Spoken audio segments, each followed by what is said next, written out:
Hi everyone, welcome to SY English Point. So let's learn English through the story. So let's begin. एक country mouse, country means होता है specially old English में country को village बोलते थे। तो एक country mouse takes a trip, एक ट्रिप पर जाता है कहाँ पर? रोम में, टू विजिट हिज कजिन, अपने कजिन से मिलने के लिए। कजिन मीन्स क्या होता है? जो हमारे चाचा, मौसा, मामा, फूफा के जो लड़के होते हैं या लड़कियां होते हैं, हम क्या बोलते हैं? कजिन बोलते हैं। At first means in the beginning, शुरुआत में। He is very confused, he means वह, इज मीन्स है, वेरी मीन्स बहुत, और कंफ्यूज्ड मीन्स वह बहुत कंफ्यूज्ड है। कौन? वही mouse. He is very confused by the big city, big city मतलब किसके द्वारा? एक बड़े शहर को देखकर वो क्या है? काफी कंफ्यूज है।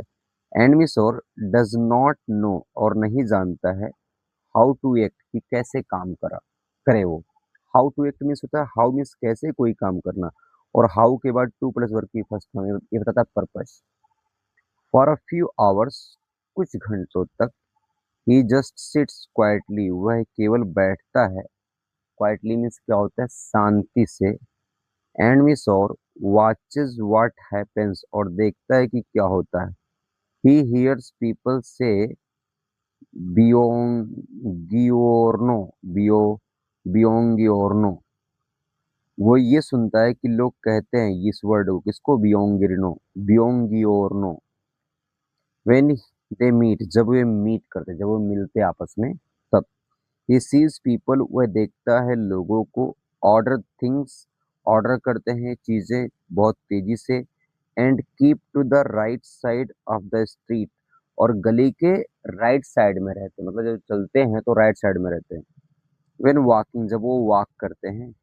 ही आल्सो सीज, और वह यह भी देखता है, भी मीन्स आल्सो मीन्स भी, सीज मीन्स देखता है, हाउ क्विकली, कितनी जल्दी से, पीपल वॉक, पीपल चलते हैं। ही सीज, वह देखता है, दैट मीन्स कि ही मस्ट मूव क्विकली, उसे मूव करना चाहिए। मस्ट मीन्स कोई काम करना ही चाहिए तेजी से। बिटवीन देयर फीट, कहाँ पर? उनके पैरों के बीच से। और नहीं तो they will step on him. Step on someone का मतलब होता है किसी को कुचल देना, नहीं तो वो क्या करेंगे? उसको कुचल देंगे। After he learns this thing, मतलब सीखने के बाद, जब वह सीख जाता है ये चीजें। ही मूव्स थ्रू, तो वह मूव करता है, द थ्रू द स्ट्रीट्स, उस गलियों के थ्रू। क्विकली मीन्स तेजी से, एंड मीन्स और, इजिली मीन्स आसानी से। He politely buys a piece of fruit from a mouse street vendor, वह पोलाइटली खरीदता है a piece of fruit, fruit का एक टुकड़ा, from a mouse street vendor, एक स्ट्रीट गली के वेंडर, फेरी वाले से, जो क्या है? एक माउस, माउस है। He safely dodges through the crowds of the people, और वह सेफली मतलब बहुत ही सेफली, सुरक्षित रूप से।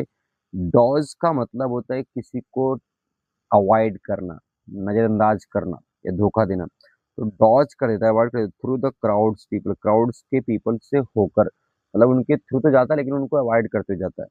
इवेंचुअली मतलब होता है उसके बाद में, तत्पश्चात, उसके बाद। ही रीचेज हिज कजिन्स हाउस, वह पहुंचता है अपने कजिन के घर पे। द कजिन इज हैप्पी, और कजिन खुश है, टू सी हिम, उसको देखकर। बट इज सरप्राइज्ड, लेकिन सरप्राइज्ड भी है। व्हेन ही अराइव्स, जब वह आता है, इन सच गुड शेप, इस अच्छे हालात में। And with a piece of fruits, और एक टुकड़े लेकर, फ्रूट्स के टुकड़े लेकर। As a gift as well, gift के रूप में। एज वेल मीन्स भी। द काउंटी माउस एक्सप्लेन्स, और काउंट कंट्री माउस, उस कंट्री का माउस मतलब उस विलेज का माउस एक्सप्लेन करता है। दैट मीन्स कि Rome is not so hard to get through, Rome इतना हार्ड नहीं है टू गेट थ्रू, मतलब गेट थ्रू मतलब होता है, हाँ, इसकी गलियों में जाने के लिए। इफ यू डू थिंग्स, अगर तुम करते हो चीजें, इन द रोमन वे, मतलब रोमन के जैसा। इसका मतलब ये है, जहाँ जैसा वेश वैसा, जैसा देश वैसा वेश, में करना चाहिए। That's all, keep learning and keep